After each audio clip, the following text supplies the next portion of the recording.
स्वामी जी ये बताइए, साहित्य आज तक के मंच पे हम चूंकि बैठे हैं, कभी आप लिखते हैं कुछ? अरे मैं बहुत जोरदार लिखता हूँ। कुछ सुनाइए। ऐसा दर्शन मैं दरअसल बोल करके ठोकता हूँ ज्यादा। तो कविताएं मैंने कम लिखी हैं, वो आचार्य बालकृष्ण जी लिखते हैं हमारे। मैं भजन तो अच्छे से गाता हूँ।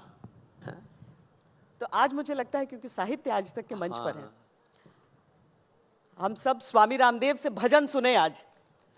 भजन देखिए, भगवान भी साथ में, देखिए बादल लग गए हैं, ठंडी हवा शुरू हो गई है चिलचिलाती धूप के बाद। तो भजन तो यहीं के हिसाब से ही सुना देते। तो देखो, अमृत है हरि नाम जगत में, अमृत है हरि नाम जगत में, इसे छोड़ विषय विष पीना क्या, हरि नाम नहीं तो जीना क्या, हरि नाम नहीं तो जीना क्या। अमृत है हरि नाम जगत में, इसे छोड़ विषय विष पीना क्या, हरि नाम नहीं तो जीना क्या, हरि नाम नहीं तो जीना क्या।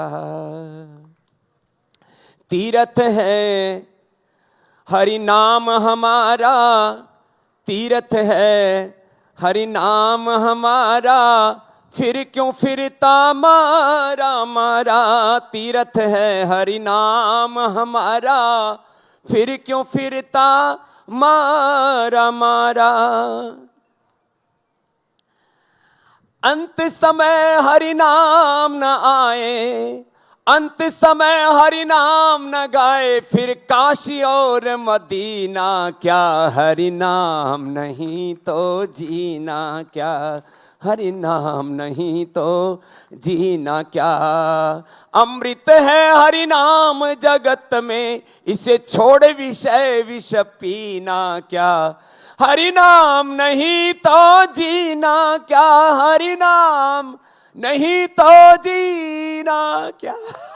तो देखो, भगवान का नाम उसको छोड़ करके कोई कोल्ड ड्रिंक पिए जा रहा है, कोई पता नहीं सॉफ्ट ड्रिंक के नाम पर, कोई तो उसे पूरा का पूरा ड्रिंक ही पूरा पिए जा रहा और आदमी खोखला हुए जा रहा है। इसलिए सब साहित्य में दो हर तरह की बात है। साहित्य में अश्लीलता भी है और साहित्य में शालीनता की भी पराकाष्ठा है, ज्ञान की भी पराकाष्ठा है, सौंदर्य की भी पराकाष्ठा है, और उस सौंदर्य में सात्विकता भी है।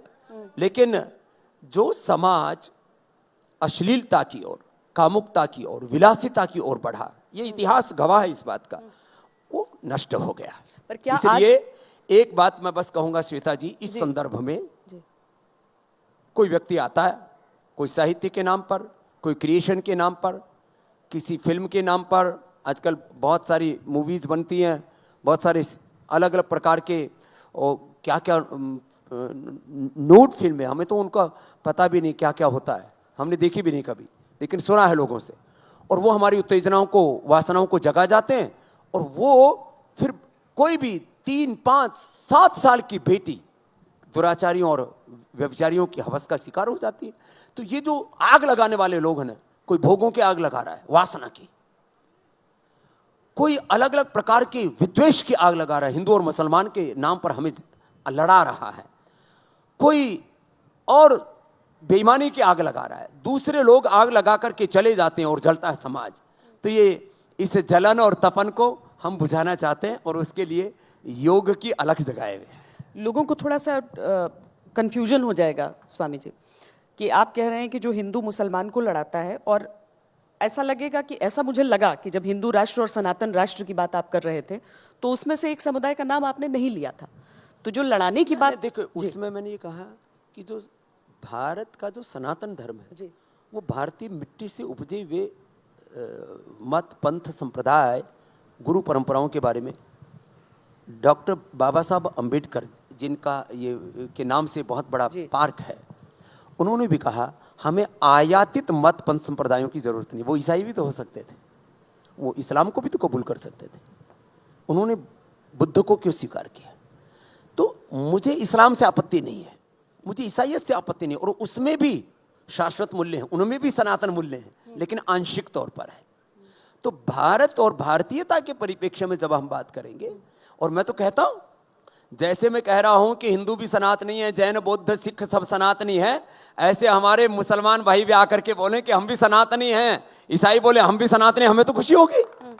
लेकिन वहां पर भी जो श्रेष्ठ मूल्य है वो सनातन मूल्य ही है, क्योंकि ये जो बात है ये आदर्शों और परंपराओं की है, ये बात सार्वभौमिक और वैज्ञानिक यूनिवर्सल जो ट्रुथ्स है उनकी है। जो इटर्नल है वही तो शाश्वत, अंग्रेजी में भी शाश्वत को इटर्नल ही कहा जाता है। जी, पर स्वामी जी आज जो टकराव है, आज जो टकराव चल रहा है वो किसी दो समुदाय में नहीं, एक ही समुदाय के अंदर से दो तरह की आवाजें उठ जाती हैं। एक तरफ बागेश्वर धाम के सबसे पॉपुलर आजकल जिन्हें बाबा कहा जाता है, धीरेन्द्र कृष्ण शास्त्री, जो आपको बहुत मानते भी हैं, वो हिंदू राष्ट्र को लेकर एकदम अपने कट्टर विचार सामने रखते हैं। और दूसरा, यही उत्तर प्रदेश से ही रामचरितमानस के खिलाफ जो आवाज उठी वो एक हिंदू की तरफ से उठाई गई थी, चर्चा की प्रतिबंधित कर दो, पन्ने फाड़ दो, उस तरह की चीजें।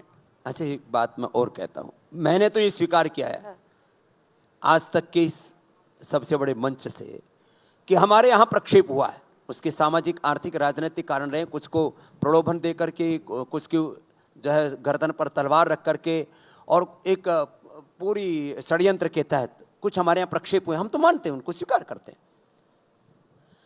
क्या इस्लाम के अंदर जितने भी उनकी कुरान में आयतें हैं, क्या वो 100% सही है? मूल कुरान को छोड़ दीजिए आप, उनमें जो हदीसों के नाम पर खलीफाओं ने जो उसके अंदर मिलावट कर रखी है, कोई आकर के किसी जैसे मैंने स्वीकार किया कि हमारे यहाँ मिलावट हुई है, मैं मानता हूं, ऐसे ईसाइयों में जो बाइबल के अंदर जो मिलावटें हुई हैं, उसमें जो गपोड़े लिखे हुए बहुत सारे, क्या कोई आकर के मन से ऐसे स्वीकार कर सकता है? महर्षि दयानंद ने साहस किया था। मैं चाहता हूं कोई सत्यार प्रकाश पढ़ करके दिखे। पहले उन्होंने अपने यहां पर जो कुरूतियां थी, ढोंग आडंबर पाखंड अंधविश्वास था, उसका कि उन्होंने जड़ें उखाड़ी, और फिर उन्होंने सबको भी कहा अपने अपने मत पंथ संप्रदायों को, अपने अपने धर्म ग्रंथों को देखो, और वहां पर जो कुरूतियां हैं उनको दूर करने के लिए साहस करो। तो ये तो मैं आह्वान कर रहा हूं, मुझे लगता है कहीं ना कहीं से कभी ना कभी तो कोई आवाज उठेगी और ये धर्म का शुद्धिकरण होगा।